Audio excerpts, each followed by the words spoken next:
All right, so first things first, what we're going to do is we're going to start with the trigger. I think that's the most difficult of the install to do. So we're going to get right to it, all right?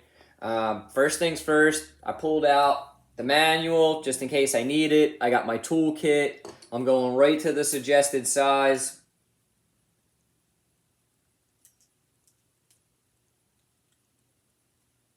It's supposed to be the suggested size. Yep, I'm just an idiot.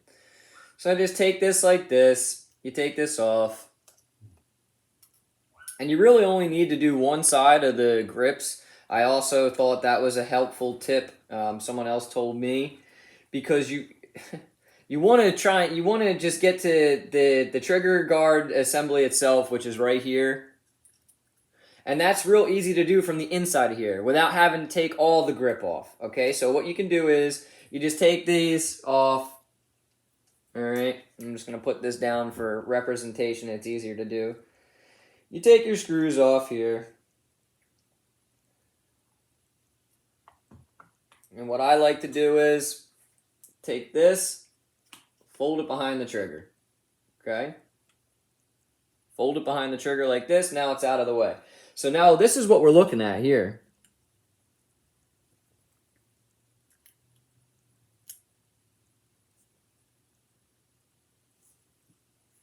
We're looking at this middle screw, okay? And you can't see it. I thought we were looking at this one, okay? And that's actually not it. That's the top screw. So what we're looking at is this middle screw right here. You'll see underneath this blue Loctite, I don't know if you can see that. There's a blue Loctite screw behind this metal clipping. The other screw for the middle is right here, okay? So just so you're aware of that.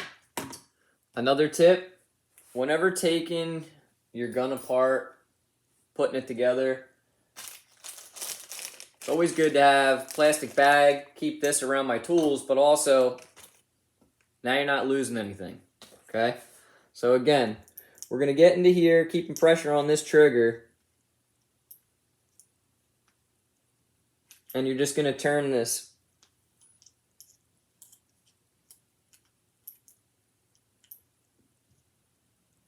Okay?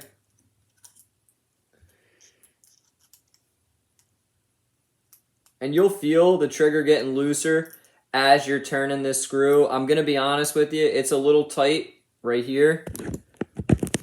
Okay, it's a little tight right here, and that's why I have to pan in on it, because I'm trying to keep the pressure on the screw while I'm turning it, okay? Let me see if I can back this up a little bit for you guys. So what I'm doing is I'm keeping the pressure on this screw while I'm turning it so I don't lose the screw in the frame itself. And now you're just kind of walking the dog with the screw on out of the blade itself, the trigger.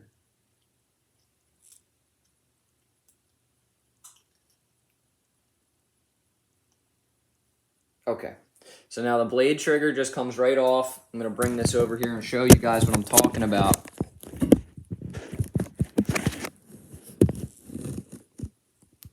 See right here? That's the screw, okay? And I'm keeping pressure on that screw right there on the back side of it with the Allen key. Okay, and that's important. And the reason why I tell you that's important, okay, is that way you don't lose the screw down in the grip frame. It's that simple. And that's all you have to do. So, I'm going to go ahead and bring the looky.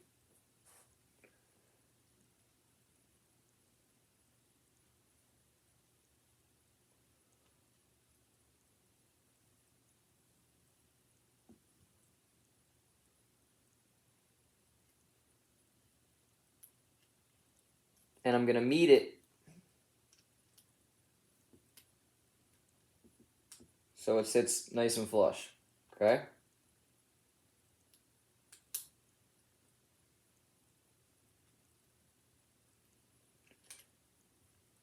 And we're just being nice and diligent with keeping it straight so we're not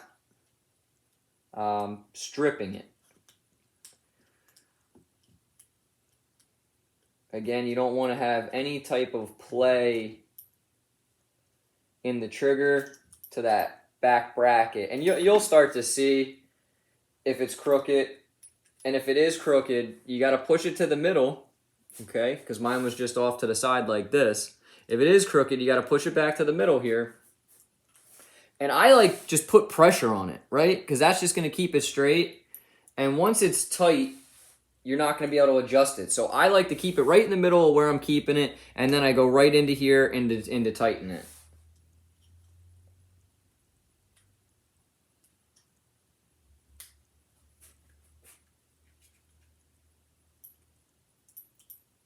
And what I meant in the beginning of the video is, see how there's no in between right here? Okay? That's what you want, all right? You don't want it to be all floppy, slide to side. This is not like forged steel, if you will. I mean, if you really wanted to try and bend that or break that, that's going to break. So that's why I don't He-Man tighten it down, but it is crucial and important, and I'll just show you. Once I put this back on here, it's on there now. There's no in between. You can wiggle it a little bit side to side, but I mean, just the difference. The difference alone of this trigger naturally makes your fingers want to be here and here, rather than on the side or all the way up in the frame. Some guys get like 15 fingers in here. I don't know how you do that, but you know, just shooting it like this. This trigger already is a major difference, okay? And like I said to you, if you use the left side, if you're looking at the marker, you use the left side grips, not both sides. You can do a little trick. Flip the marker like this, okay? You flip this back here. And I'm just going to go in one more time and make sure that I got this nice and tight, because I don't want to He-Man it, okay? You don't want to ruin it. Strip that screw in there and you'll never get it out. But just go in one more time for good measure and tighten her up. Okay, so that was very easy, okay? Got the new trigger on there now. I love it. I think it instantly puts a shine to the gun, all right? And we're going to get into the next step, all right? The next step is this back cap. So you want to slide your bolt out, place your marker down nice and gently so you're not scratching her all up. I like to keep this on something that is not going to scratch it or affect the O-rings or affect anything that's moving in here, okay? So now what we're looking at, just so you guys can see, that's the bolt. See that back cap right there? That's the stock back cap, okay? And that's also what we're going to be taking out. And it's as simple as that. And honestly, I didn't realize until my back cap on my CS 1.5 got loose that screw right there, all it does is hold that back cap on. All right, and if you ever get in chatter from a CS2 or any of these back caps, 3.5, anything that's connected like this with a back cap, it's just this bolt back here is loose. For whatever reason, they don't tighten it down too much, and so after a bunch of shooting, it does get loose. So that's what we're going to loosen up. All right. Take my handy-dandy Allen keys to it. Pick it up.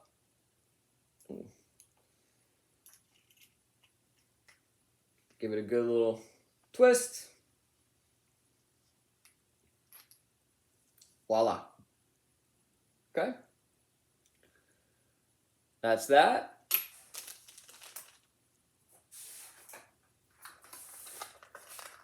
Now I take my infamous back cap. I'm so excited to put this on. And you just fit this just like so. Putting pressure down on it. Remember, you don't want to strip it. And you'll feel it. You'll feel it grabbing it, pulling it down. And again, you're going to have some wiggle because it's just naturally a little wiggle to it. But I'm not going to He-Man it. I suggest just taking this one final little turn. And that's it. And it won't really go anywhere. It's not going to go forward. It's not going to go backward. It's not going to fly off. They're made to move a tiny bit, okay? When it's on the marker, you're not going to hear that much chatter, okay? Boom. Trigger's in, back cap's in, and now for the looky, how to do the grips. All right, so the last upgrade that I'm doing is going to be these pure white grips. What you do is just take these right out. And be honest with you, I can't believe that I didn't know how to do it, so that's why I'm showing you guys how to do it, because it's very simple, okay? My first upgrade that I did was the infamous Violent Deuce trigger. Second was the infamous back skull cap. I think this is so sweet. It's so sick looking. It changes the entire look of the marker, really. It doesn't even look like a 170 anymore. But adding these grips are really going to make a pop. And I didn't think that it would, but I'm telling you, wait till you see the difference. So you'll see here, it almost looks like a button. It's not. That's actually just a post. That's what holds this in here, okay? You're just going to grab it. Of course, it's going to be impossible for me to do now. Grab it and slide it off. Now, a lot of people, they want to pull this entire handle off, and that's why it doesn't want to come off. This rubber will just pull right off of it, okay? And one thing I did say in the last video of upgrades and stuff is that Planet Eclipse takes a little dollop, okay, of some Dow or whatever they're using now for lubricant, and they just rub it up on this plastic piece and also in this rubber piece, and that allows for not to be as much friction when it's going on and after a lot of play, and it allows for you to easily take it off. So I'm going to do the same thing that they did. I figure if it's done at the factory, why wouldn't we do it here at home? So puncture that hole a tiny bit. You're going to get a little bit of lube here, and that's what we're doing. We're just taking some of this, a little bit of a finger length here, and I'm just going to dollop on here, dollop on there, just because the gun's brand new. I mean, we just opened it today. Granted, it doesn't have the breech sticker. I took that off, liberty of me. Also, the test sticker that it was good from the factory, that's also usually going to come on the marker. I took that off as well. And again, I just throw a little bit of lube on here. And I find what that does is butter with the slide on. It'll make things so much easier. I mean, look at the change of the gun already. Now, we had all black, and now we're going to white. And I'm telling you, that difference is going to make a world of difference. Now, I took these screws out on this side from the video where I was showing you how to install the trigger. Okay, we're still making that sure that's nice and nice. We're going to go ahead and take these final grips off and finish up this upgrade. And I think that you guys are really going to like the overall product of it. I mean, I know I do, and I'm the one shooting it this year, so that's all that really matters. But what I have into the marker, the trigger, okay, and also the barrel, as well as the back cap and grips, is still about $500 to $400. We'll say $400. Less than what I was going to spend on a CS2, and about $700 less than what I was going to spend on a CS2 Pro. So to put that into perspective for a lot of the people, you know, should I buy this? Should I buy that? What's the cost? I'm into this total probably about $1,100 between the gun, the grips, the barrel, the freak inserts, and the back cap and the trigger. Now, I feel like that was worth it for me. Some people say, well, if you're spending $1,000 to $1,100, why wouldn't you just spend the 15 or 16 or 14 or whatever they're going for nowadays? I just didn't have it. And I'll be honest with everybody here on YouTube, I didn't have it, and I'm a middle budget baller, so this is what I went with. But when I look at the upgrades that I do here, and the way that this gun just jumps off the map now at you, I just don't see why you wouldn't. Okay? So now here we have an all pure, okay, infamous back cap, because it's not the infamous edition, but an infamous back cap, infamous Deuce trigger, and these pure white grips, and I am telling you, I am absolutely in love with this marker. It looks completely different than it did with the black. And I'll tell you what, these white are going to get dirty and used this year, but I'll bleach them. And when they're all done and broken up, you put your brand new black ones on and you're good to go. Again, this video, it took me 15 minutes to change this trigger, this grip, and this back cap. So if any of this helped you, if you like this video, if you like this marker, if you want to see some more unboxings, new products, again, this just came out last week, the infamous back cap for the 170R G-Tech. These triggers have been out for forever. You can get them for the CS2, CS2 Pro, older Geos, you name it. Go to Infamous's site. Shout out to Travis Lemansky and Infamous, Harrison Fry helping me out with all of this stuff. This is the looky for 2022. I think the white grips make it look awesome, and I cannot wait to get out there and see it on the field.